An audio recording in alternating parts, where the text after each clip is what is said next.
Hi guys, I'm Paul from Constrictors and welcome to the 10th instalment of the 2 Minute Tuesday series. Now, on my last video I admitted I ran out of ideas, and just as expected, you guys came in the masses with all your fantastic ideas, so thank you all for that. Now, this subject was brought to us by more than one person, but before we get stuck into today's subject, please keep all 2 Minute Tuesday ideas on YouTube and YouTube alone.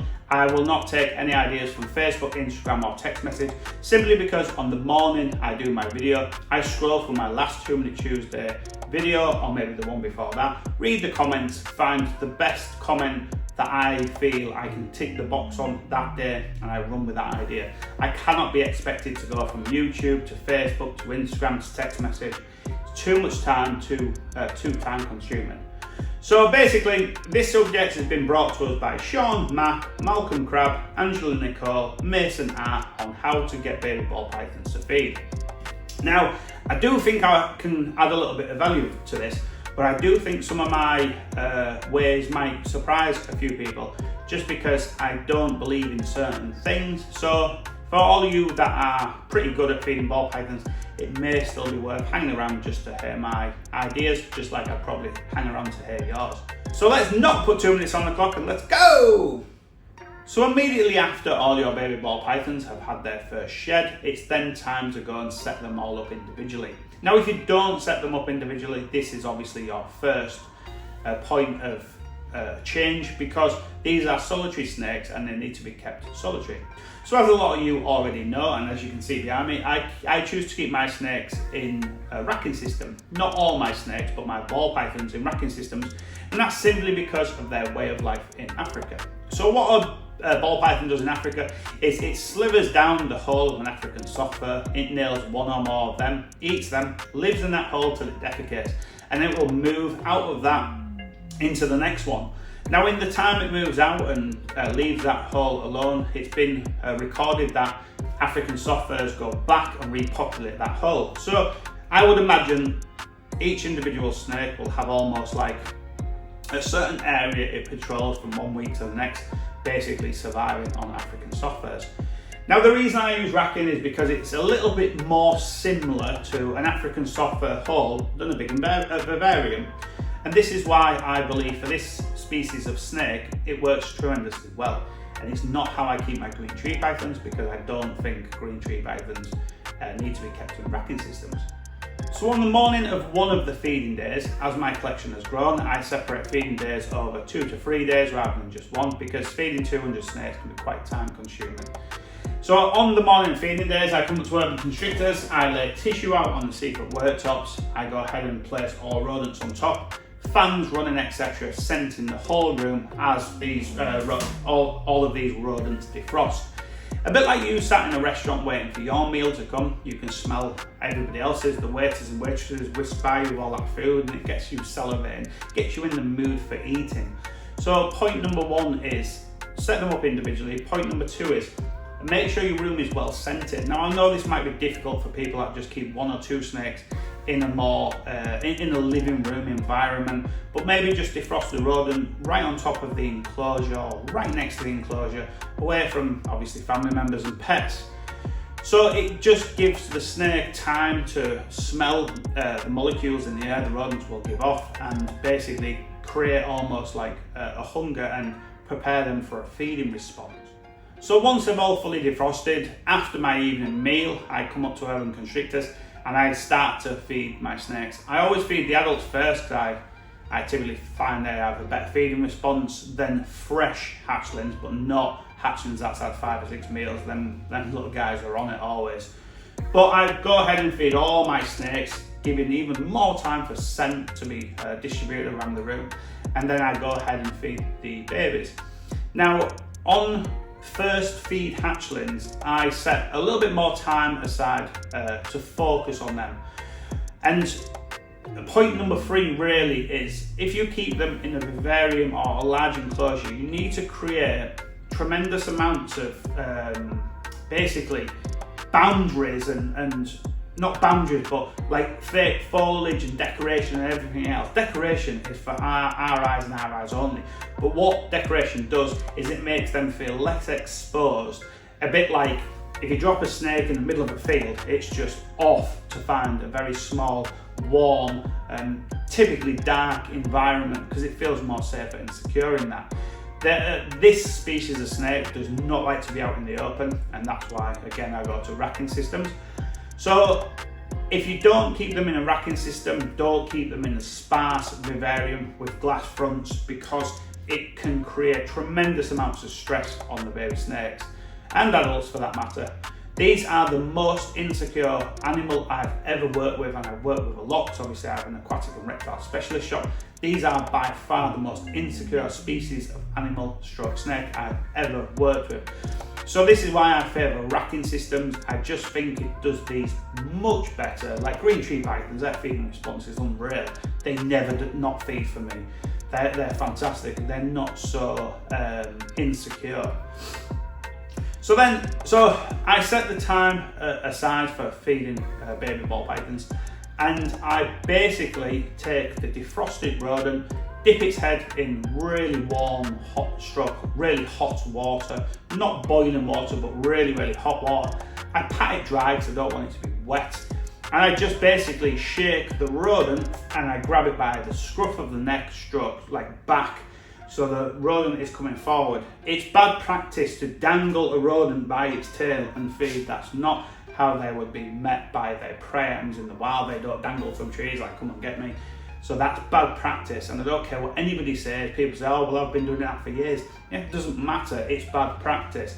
So I grab it by the scruff of the neck, scruff of the back, and go forwards. Shake it. If the snake hasn't fed within about 5 to 10 seconds, just tap the snake, just slightly, like just acting like the rodent's walking into it and barging it, because sometimes that'll just trigger a feeding response.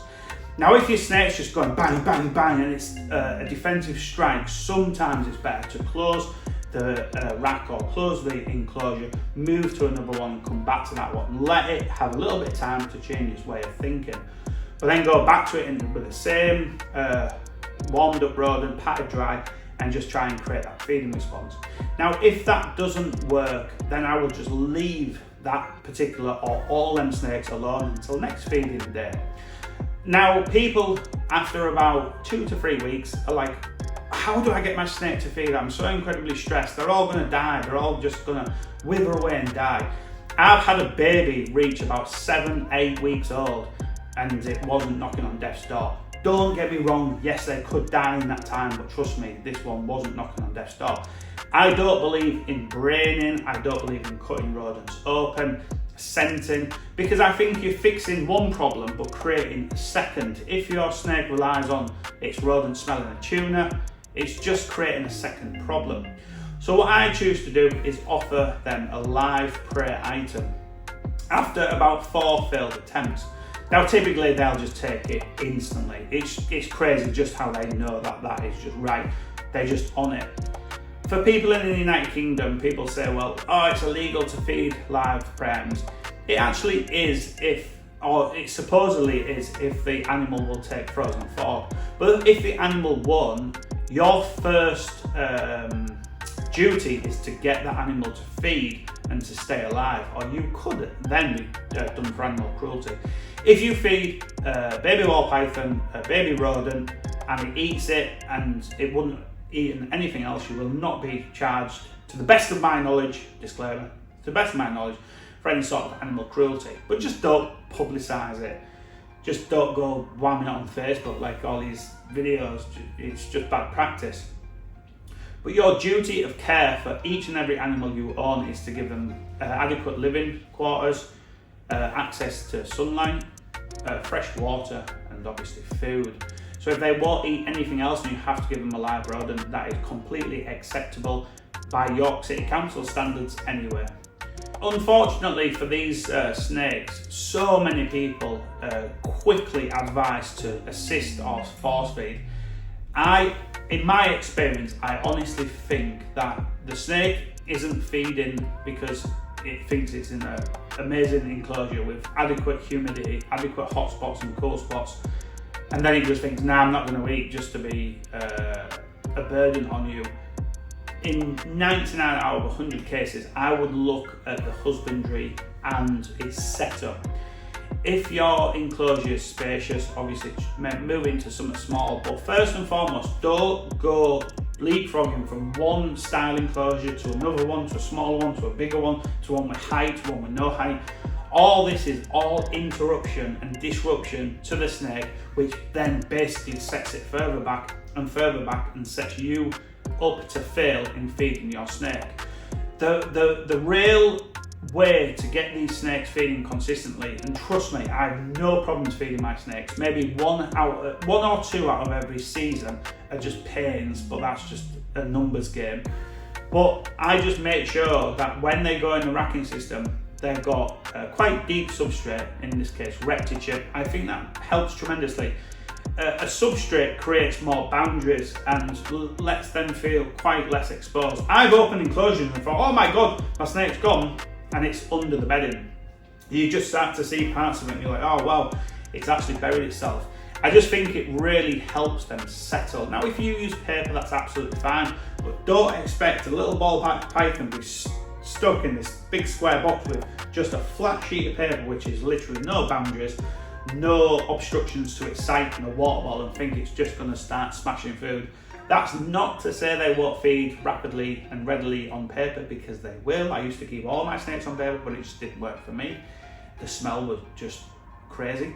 But you can get these feeding in pretty much any way, any sort of substrate, any sort of setup. So if you do put small baby in a big enclosure, some will feed and then obviously some won't.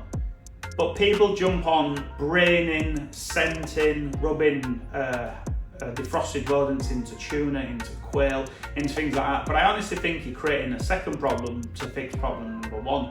Always look at, is the hotspot correct? It wants to be between 90 and 95 Fahrenheit. I keep my hatchlings between about 93 and 95. I just like to keep them a little bit warmer. The ambient room temperature in this is 82 Fahrenheit. I don't know what that is in the lower digits. And I have fans, like I said earlier, rolling, so there's no hotspot, so that the heat is evenly distributed across the room. So it's 82 Fahrenheit no matter where you read it from. Obviously the fans help scent the room. So if you set a certain feeding day aside for just feeding babies, because you know it could be quite time consuming, feed a couple of adults in that day as well, just because the larger rodent will create much more scent getting your snakes in the mood for feeding. But if you're gonna be a ball python breeder, whether you're just a hobbyist or you're trying to turn this into a small business, I honestly would consider breeding just 1, 2 or 3 colonies of rodents. You could do 1 rat and 2 African soft furs, or 3 African soft furs, you know, maybe some mice.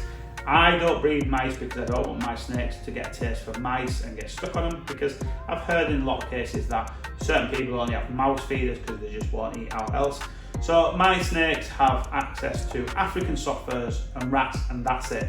I give you my word, to the best of my memory, just in case I've ever forgot one, but I can't see that happening, I've never had a snake starve to death on me. I don't do scenting, I don't do braining, I don't do force feed. I've odd time done assist feed, but basically I go from correct setup to my opinion, correct way of offering them food. I tap them. If they're not on it, I'll give them a little tap. I'll bang the rodent on the side of the enclosure, and sometimes even wearing long sleeves helps, and long tongs helps, because they get this small heat signature rather than this large heat signature going towards them. Things like that can really help, believe it or not. So I'll tap them gently, and 9 times out of 10 I do get them to feed, and then 4 or 5 failed attempts, live one goes in, and that's simply it. I think we all jump on, oh, these snakes are going to die in such short time because we have 3 square meals a day and our dogs have 1, 2 and in some cases 3. Cats kind of similar, cats kind of free feed in most people's homes. So we almost are programmed for this abundance of food going in and out and in and out and in and out. Snakes just aren't like that. They are set up to have long fasting periods. And although getting baby ball pythons feeding early is very important, just don't think they're going to drop down dead in 2 or 3 weeks. If they're hatched a healthy weight and they come from good strong lines of stock, it just won't happen. So I do apologise, I haven't been able to give you a magic formula to get babies to hatch, but the simple facts are, set them up in enclosures that you don't think they will feel exposed and vulnerable in. Make sure hot spot and cool end are the correct temperatures or extremely close to. Let your rodents defrost all day, scenting the whole room. Offer them your rodent heated up, pat dry so it's not scalding hot and dripping wet, and offer them food moving, so the rodent's moving forward like it's walking forward towards a rodent. Shake it about a little bit, move left to right. If none of that works after about 10 seconds, tap the snake, just kind of waking it up a little bit. Come on, get feeding, and normally they'll nail it at that point. If you've tried that and you've failed 4-5 times, in my opinion, it's time just to offer them a live food and then go straight back to frozen forward the next week. And 9 times out of 10 they'll feed if they've got a live one, and just keep doing that. Not one of my snakes are live feeders only, and quite a few of my snakes get started on live feeding because they're, in some cases, a little bit stubborn. I just think, right, just live feed it, just gets them going. That first meal kind of breaks the ice. So like I say, I'm sorry I didn't give you a miracle formula moving forwards, but in my opinion, 99 out of 100 times, it's not the snake that's stubborn or just not wanting to feed. These snakes haven't been on this planet this long for not wanting to feed. It's just they feel insecure and exposed. So look at the environment first, but don't go leapfrogging from one style to the next because it's all disruption. You need to kind of let them settle in. Once you've got a few years under your belt, you'll just realise what works for you. So I hope you've enjoyed this video, guys. If you've liked it, give it a thumbs up. If you haven't liked it, give it 2 thumbs down. If you want to be featured on a 2-Minute Tuesday, drop your comments on the comments box on YouTube and YouTube only, and hopefully you will see your name on the screen very, very soon. And if I don't see you before, I'll see you on Thursday. Cheers, guys.